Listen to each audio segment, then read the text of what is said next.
If you used the same CPI that was used to measure prices in the 1970s, and if you use that identical CPI today, last year was actually worse than any year during the decade of the 1970s. It was about 15%. And the bad news is 2022 is going to be even worse than 2021.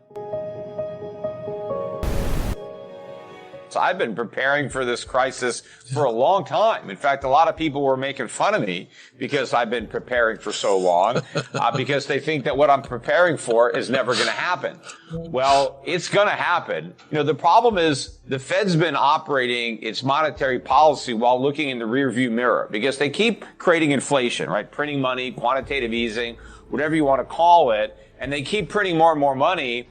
And they look in the rearview mirror and they look at the CPI, and as long as it's below 2% or some version of it is below 2%, they think it's okay to keep printing money. Meanwhile, they're ignoring the road ahead. They keep looking in the rearview mirror at these CPI numbers, and they kept, printing money and inflating asset bubbles and distorting the economy and leading to these debt bubbles and letting the government get bigger and bigger and bigger, spending more and more borrowed money. And then all of a sudden they look in the windshield and they're staring at these big CPI increases, and their initial reaction is, oh, don't worry about it. It's nothing. And then it's transitory, it'll go away. And now they've got this huge problem, which has been inevitable for a decade. In fact, back in 2009, when the Fed first made the mistake of going down this road of quantitative easing and 0% interest rates, I predicted exactly the predicament that they're now going into, because they have this massive inflation problem. They can't do anything about it. They're talking about tightening up on policy, but what they're talking about doing is going from very loose policy to slightly less loose policy. They're not talking about tight money, which is what they would actually need to put out this inflation fire. But by tightening up a little bit, they're going to prick the bubbles, or they've already pricked the bubble, and you're seeing all these risk assets imploding right now in price. The economy is already rolling over into recession just because the Fed is supplying less monetary heroin than they were. But the fact that they're still supplying some means that the inflation problem is going to keep getting worse. So this is the Fed's worst nightmare. It's stagflation. And the question is, what are they going to do? Are they going to keep tightening up policy and push the economy into another financial crisis, not just a recession? Or are they going to reverse course, go back, reverse any rate hikes, expand quantitative easing, and just make the inflation problem much worse? Well, 7% is the number that you get when you use their rigged methodology for calculating consumer prices. And they often compare the inflation today to the 1970s to try to make it appear like it's not that bad. Oh yeah, it's 7%, but it's nothing like the 1970s. Well, it's actually worse than the 1970s. If you used the same CPI that was used to measure prices in the 1970s, and if you use that identical CPI today, last year was actually worse than any year during the decade of the 1970s. It was about 15%. And the bad news is 2022 is going to be even worse than 2021, because a lot of companies held back on price increases because they thought it was all transitory. Well, now that they realize that's not the case, you have a lot of companies that are rushing to make up for lost ground, and they're announcing major price hikes here in January. They're probably going to do more later in the year. Look at the price of oil. It's already exploding. It's up about 20% in the last few weeks. We're at a new high for the year. We're at $85 a barrel. I think we're headed over 100 this year, maybe closer to 150. I think by next year we'll be above 150 in the price of oil. It's not just oil. It's all sorts of energy, but it's agriculture, it's industrial materials. The government is trying to blame it on a supply shortage. It's not a shortage of supply. It's a surplus of money. It's all the money printing that is creating the problem. Had the Fed done the right thing after COVID and contracted money supply, then we wouldn't see these big price increases. Maybe there would have been a reduction in supply, but there would have been an offsetting reduction in demand. Instead, we reduced supply because everybody was staying at home instead of working, but we increased demand because we gave all the people who were staying at home more money to spend than what they used to earn when they actually went to work. So it was the worst of all policy mistakes. We threw gasoline on the inflation fire, and now we're dealing with the consequences, and it's just getting started. My best investment last year was my house and my condo here in Puerto Rico. I mean, people don't even believe me when I say this, but real estate has basically gone up 3 to 5x in the last year. The problem is they're going to raise rates enough to crush the economy, but not enough to slow inflation. And in fact, as inflation gets worse, that's going to be another drag on the economy. And so what you've got to do, what I'm trying to tell you, is you got to get out of all of the bubble assets that were propped up by all the cheap money. Because even though money is cheap, it may be slightly less cheap for a while, and that's enough to collapse the bubble. But you can't just go to cash because inflation is very high and it's eroding away the value of your cash. There's no safety there. You can't buy bonds. Bonds are even worse than cash because it's cash in the future, but in the meanwhile, you're tying your cash up and inflation is eating it up. So people have to go out of these risky momentum stocks into value.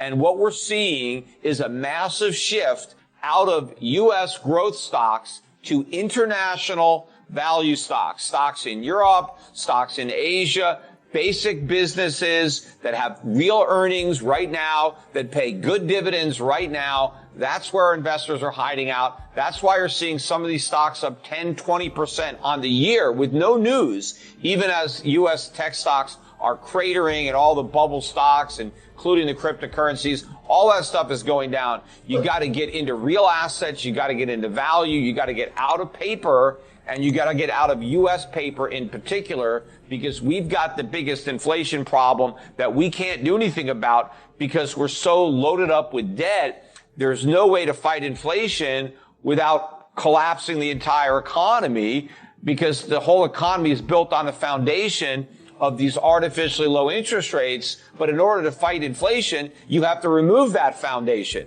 And then if you do that, everything built on top of it comes crashing down. And the people who get hurt the most are the people who are retired. You know, when you hear the news reports, they always want to focus on wages and whether wages are keeping pace with inflation, which they're clearly not. But at least if you've got wages and they're going up 5% and prices are going up 10%, well, you're only 5% poorer. But if you're retired and you've got a fixed income and, and prices go up 10%, you get stuck with the whole 10%. And, a lot of these retirees have been forced out on the risk curve. They've got all these overpriced stocks that pay no dividends, and those stocks are crashing right now, and their whole retirement is going up in smoke. But, what you want to do with inflation is recognize that the biggest losers are creditors, people who are owed money and are going to be paid that money in depreciated currency. So you don't want to be a creditor in U.S. dollars. So you don't want to own cash. You don't want to own bonds. You don't want to be in annuities, or you don't want cash value in an insurance policy. You've got to own real things. And that's why I'm buying all these foreign stocks, companies that pay very high dividends. I mean, I'm buying stocks some of them are trading for under 10 times earnings. Many of them pay dividend yields of 5 to 10%. I get that cash. I can spend it. If you're retired, you can use that cash to, finance your living.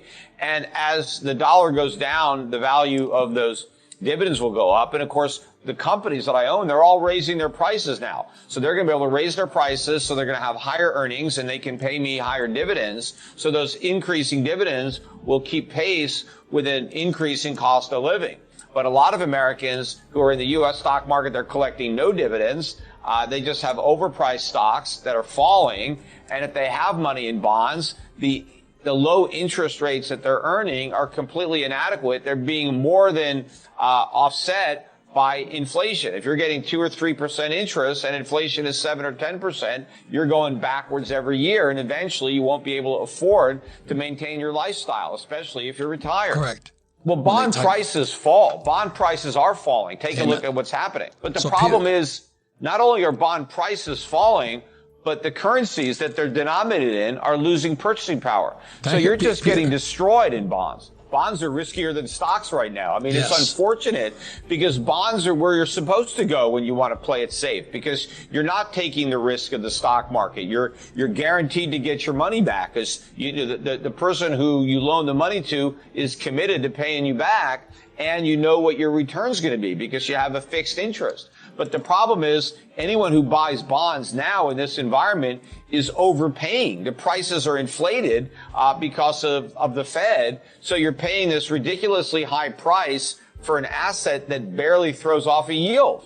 And as interest rates eventually rise, the price of the bond collapses. But meanwhile, inflation is destroying the value of the bonds, of the cash rather, that the bonds are going to pay you. So bonds are extremely risky. I mean, people talk about treasuries as risk-free return. I've been calling it return-free risk for years. Before we continue, help us clicking that YouTube like button and subscribe now to our channel. This shows the algorithm that you valued this information. And it helps us spread that message. Sharing is caring. And now, let's continue. Do you want to know one thing about crypto? I made over 3000% in profit in a few weeks. Fact is, the traditional financial system, the traditional money system makes you poor, not rich. If you want to earn $500,000, $1 million, you have to wait until you're 50, 60, 70 in the traditional financial system, and you probably will still be broke. And you will be old. This is not a sexy combination, as you can imagine. But the question is, how can you start in crypto and make these profits? Where to invest? Where to start? My name is Gunnar and I'm from Germany, as you can hear, and things are a little bit different in Germany. More about that later on. Fact is, there are lots of different cryptocurrencies. It's a gigantic universe where beginners and professionals get easily lost. But there is light at the end of the tunnel. There are 7 key steps you need to follow to become successful in this market. You have to know them, and if you fail one of them, it's literally impossible to succeed in this market. Just an example, one of the key points is your exchange, and one of the biggest are, for example, Binance and Coinbase. These are trusted and well-established exchanges, but, and this is a big but, you won't find the super profitable coins on those exchanges. The unknown super profitable coins that get gigantic profits are not traded on those kind of exchanges. They are traded on much smaller insider platforms that are barely known. And I can tell you what those super secret exchanges are and why they are so profitable. And another super important thing are the right information sources. The point is, the internet is gigantic. There are hundreds and hundreds of YouTube channels, blogs, pages, and much more. And there are also market makers and influencers. For example, Elon Musk, he is not a crypto guy, but the moment he recommended Dogecoin, it went through the roof, to the moon, so to say. But why did he recommend it? Where did he hear it from? He didn't hear it from newspapers. And believe me, he is listening to someone. But you have to know who, and you have to react before he is reacting. This is really important. And these are only 2 of the 7 steps you have to follow in order to be successful in crypto. And if you want to know all of these steps in much more detail, and if you want to have a comprehensive checklist, here's what you should do. There is a link below this video. Click on this link and you will get the opportunity to subscribe to my channel. Click on the link and you will see a video where I explain the next steps. So see you soon. Click on the link now. I'll see you there.